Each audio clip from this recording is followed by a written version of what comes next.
Horas, menjua-jua untuk kita semua. Kita akan melakukan kritik atas penyiasatan guru gembul tentang Batak di laman YouTube-nya. Ini adalah bagian ketiga. Saya sudah coba komunikasi dengan guru gembul dan sejauh ini dia sudah merespon, tapi dia menghindari untuk melakukan sesi diskusi satu lawan satu karena dia menyatakan ada kalimat yang tidak menyenangkan hatinya bahwa itu ada penyesatan. Nah, tapi saya sudah coba klarifikasi. Kita selama diskusi kita akan beradu data, tidak beradu yang lain-lain, tidak akan ada caci maki dan sindir-sindir menyerang pribadi, tetapi guru gembul meminta untuk bertemu tatap muka, hal yang tidak mungkin, sementara saya mengharapkan kita baru bisa diskusi dengan Zoom. Saya akan tunjukkan jati diri saya sebenarnya dan kita akan live di Facebook dan YouTube. Jadi tantangan ini masih terbuka pada guru gembul, maupun semua ahli-ahli yang katanya ada di belakangnya referensi dia bisa bergabung dan saya akan melawan sendiri. Oke, sekarang premis-premis itu mari kita satukan. Pertama, ada kota tertua di Sumatera Utara yang memiliki hubungan baik dengan kerajaan-kerajaan paling kuno di seluruh dunia.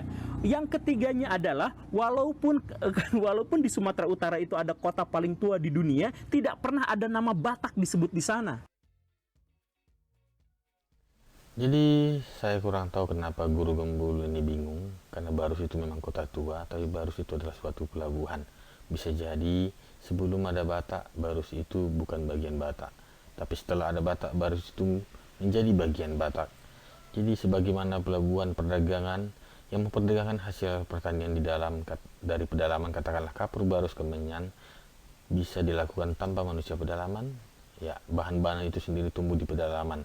Jadi guru gembul kalau bisa jalan-jalanlah ke seputaran Danau Toba untuk melihat pohon barus itu seperti apa dan pohon hamijon itu atau kemenyan seperti apa, karena produk kedua ini adalah hasil getah pohon kayu. Jadi siapakah manusia pedalaman yang mensuplai barang-barang perdagangan terutama kapur barus dan pohon getah pohon kemenyan dari pedalaman? Ya, belum ada catatan sejarah siapakah sebenarnya, tetapi catatan tertua yang menyebut sebagai identitas adalah menyebut mereka Batak.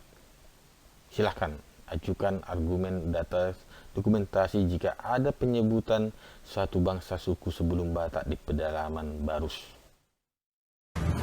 Kemudian kalau kita menelusuri pelabuhan Barus yang dimaksud itu, ternyata pelabuhan itu dibuatnya oleh orang Tamil, oleh orang India. Jadi gimana ini orang Bataknya di mana selama ini? Jangan-jangan di sana memang kosong merompong, tidak ada peradaban sama sekali, sehingga wilayah yang sangat subur dan sangat kaya ini harus dikelola oleh orang-orang asing. Jadi kembali guru gembul melakukan blunder yang luar biasa. Dikatakannya Tamila yang membangun pelabuhan Barus tahun abad kelima. Jadi kalau kita kutip buku sejarah Lubuk Tua, awal sejarah Barus yang diedit oleh Claude Gulliot, dikatakan Tamil itu membangun pelabuhan itu atau pelabuhan Barus lama yang tidak pasti di mana tempatnya, jangan dibandingkan dengan posisi kota Barus sekarang, itu abad ke-11. Perkumpulan itu adalah Ayo Fole 500, jadi bukan abad atau tahun 500 atau abad ke-6. Kemudian di mana ke orang Batak saat itu? Aduh, kembali kan. Guru gembul tidak paham bahwa kapur barus dan kemenyan itu bukan hasil alam yang dieksploitasi dengan cara menambang, tapi itu adalah hasil dari getah pohon kayu yang tinggal di pedalaman. Jadi kalau di mana orang Batak saat itu, bisa jadi mereka masih di pedalaman memelihara pohon, memanen dan mengirimnya ke pesisir.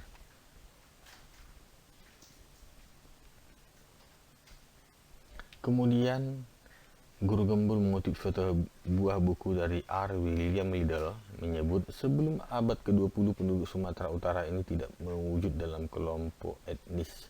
Interaksi sosial di daerah itu hanya terbatas pada hubungan antar individu atau antar kelompok kekerabatan. Untuk ini saya akan bahas ini menjadi 3 bagian. Yang pertama adalah pada abad ke-16 tahun 1539, jadi sekitar 20 tahun lebih setelah Tome Pires berkunjung ke Sumatera,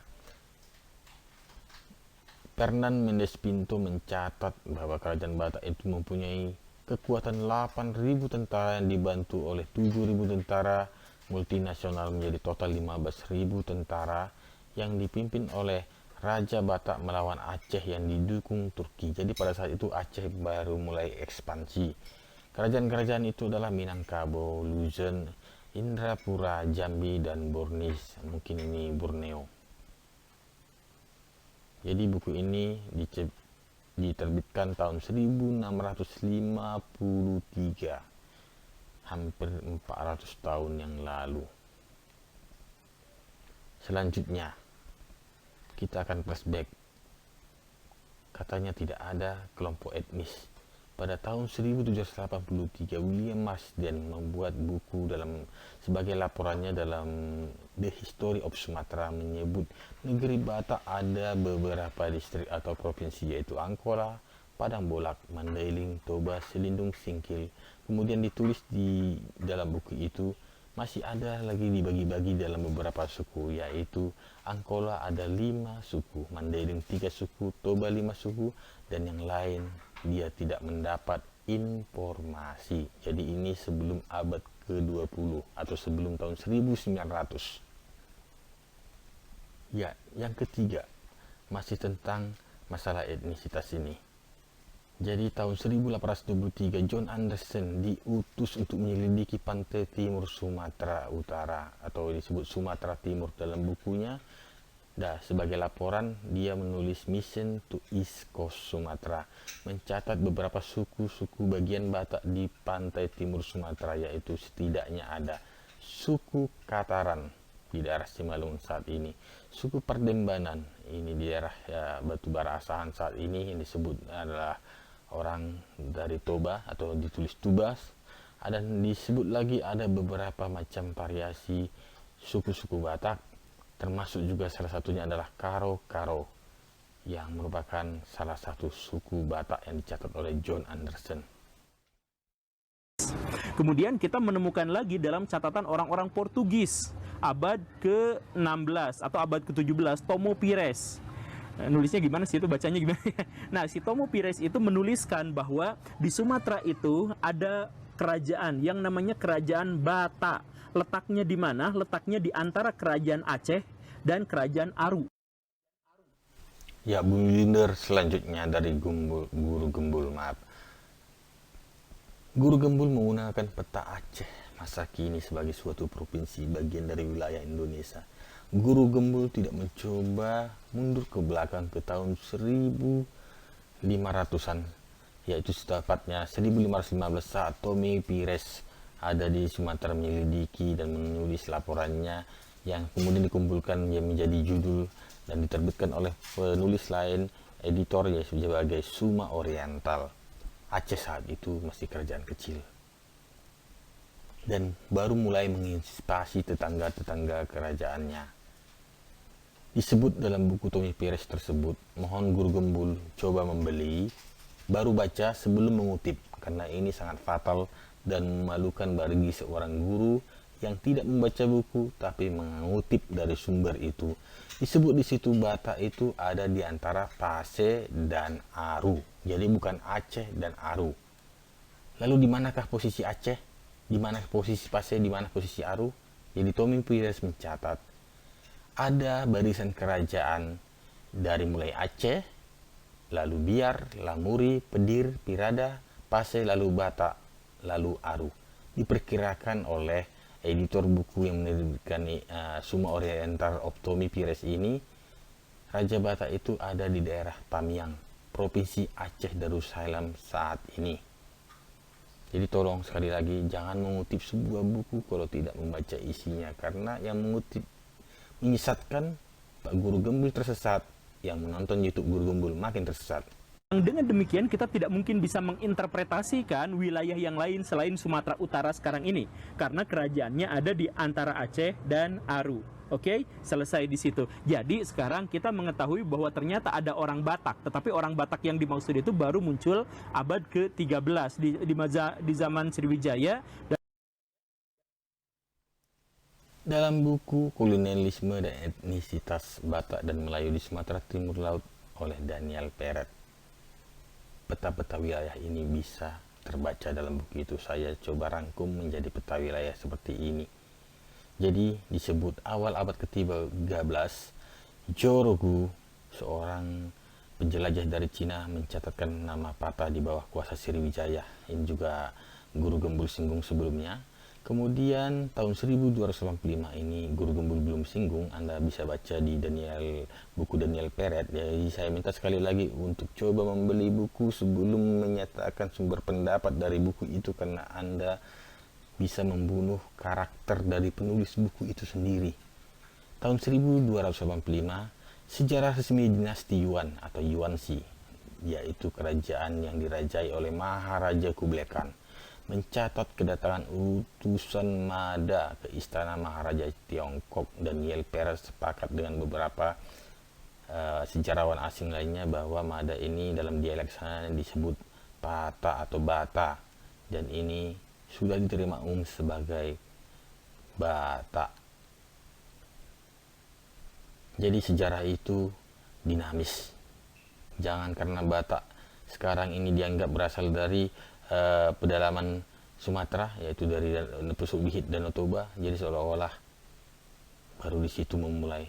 Bisa jadi mulai dari sekitar wilayah-wilayah yang ditunjukkan ini, kemudian kena sesuatu, kembali revolusi budayanya, menghilangkan masalah agar tetap bertahan menjadi apa yang seperti ada saat ini.